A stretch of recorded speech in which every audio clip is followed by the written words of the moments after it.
Fala Vascaíno, fala Vascaína, tudo bem?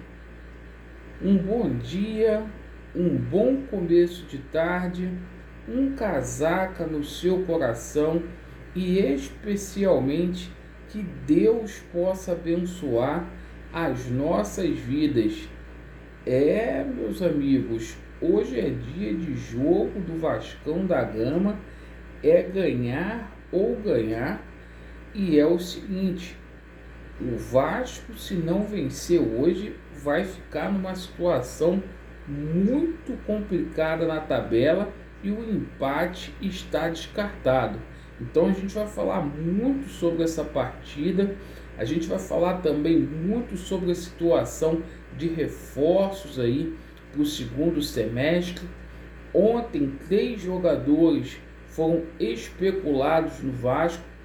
A gente vai explicar a situação de cada um deles, certo? Inclusive um bastante conhecido do torcedor vascaíno, que é o Paulinho. E a gente vai falar bastante aqui sobre a repercussão que gerou ontem a situação do balanço patrimonial. O Júlio Brandt se manifestou, o Leven também, mais o Sérgio Frias também se manifestaram com relação ao que foi exposto. Então, meus amigos, você que não é inscrito no nosso canal, por favor se inscreva, deixe o seu like ou o seu dislike e ativem o sininho. Bora começar aqui pela partida de hoje. O Vasco da Gama vai a campo, jogo referente à 4ª rodada do Campeonato Brasileiro da Série B. É o pior início da história do Vasco da Gama. Pelo incrível que pareça, a campanha deste ano é muito pior do que a do ano passado. E o Vasco da Gama, às 21h30, com transmissão somente do Premier, tenta sua primeira vitória diante da Ponte Preta, que na última rodada venceu.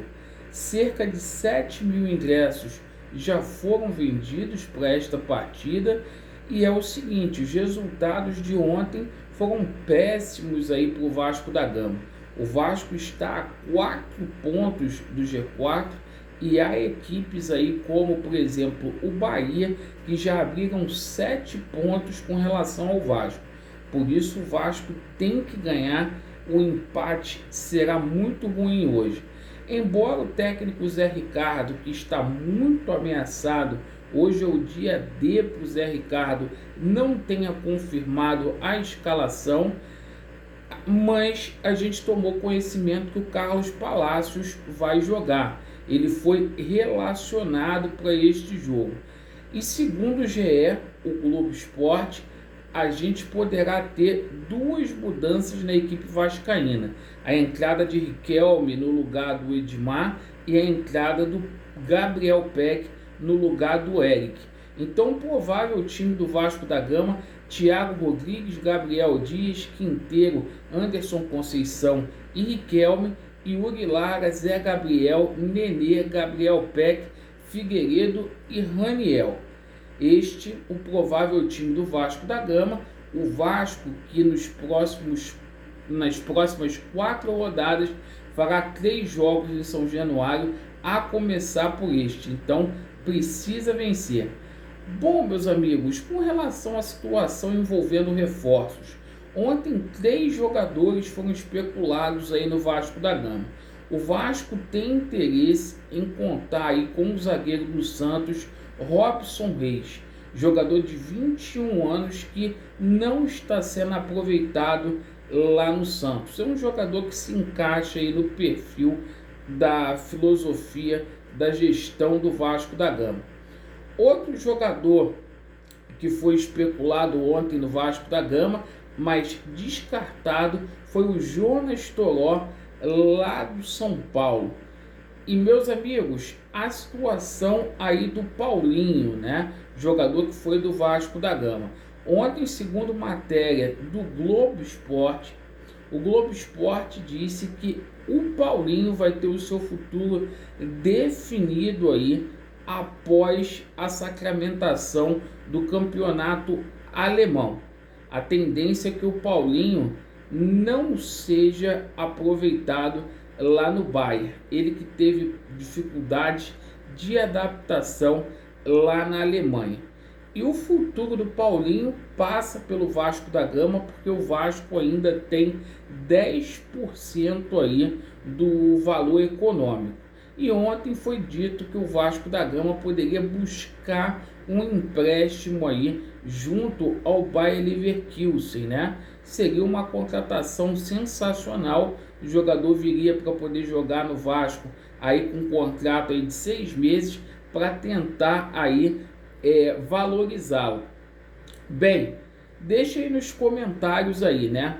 Eu acho pouco provável que isso aconteça, mas virou notícia ontem. E é o seguinte, meus amigos, ontem o Júlio Brandt também se manifestou com relação à situação aí dos resultados do futebol vascaíno. Ele criticou o Jorge Salgado, disse que o Jorge Salgado está esperando a 777 chegar para fazer alguma coisa, né? Mas vai falar o que, Júlio Brandt? Você que colocou o Salgado aí. E ontem repercutiu muito a situação do balanço patrimonial do Vasco da Gama. Líderes da oposição aí, como o Sérgio Frias e também o Levenciano, se manifestaram contra esse balanço que foi publicado, dizendo que as contas aí no Vasco da Gama não fecha, né? Que tem muita coisa aí que está em oculto. Verdade é que o clube simplesmente disse aí no seu balanço que obteve aí um superávit de 120 milhões e prega aí a venda da SAF aí do Vasco. Então é isso que não dá para entender. Se a gente teve um superávit tão grande assim, por que que o investimento no futebol é tão baixo, é tão ruim? Então as contas não batem. O Levin fez duras críticas aí a essa diretoria, assim como o Sérgio Frias também, e é muito importante a gente ver toda essa situação aí envolvendo o Vasco da Gama, tendo gente para poder cobrar. Dia 30, no sábado, a AGE é marcada. A qualquer momento a gente pode ter aí uma liminar para derrubar essa situação aí da AGE. A gente aguarda, né? As AGEs no Vasco são sempre muito conturbadas, com judicialização, então vamos esperar aí as cenas dos próximos capítulos. Meus amigos, eu agradeço pela atenção de vocês, muito obrigado. Vasco neles, a verdade prevalecerá, e hoje tem que dar Vasco contra a Ponte Preta. Muito obrigado, valeu!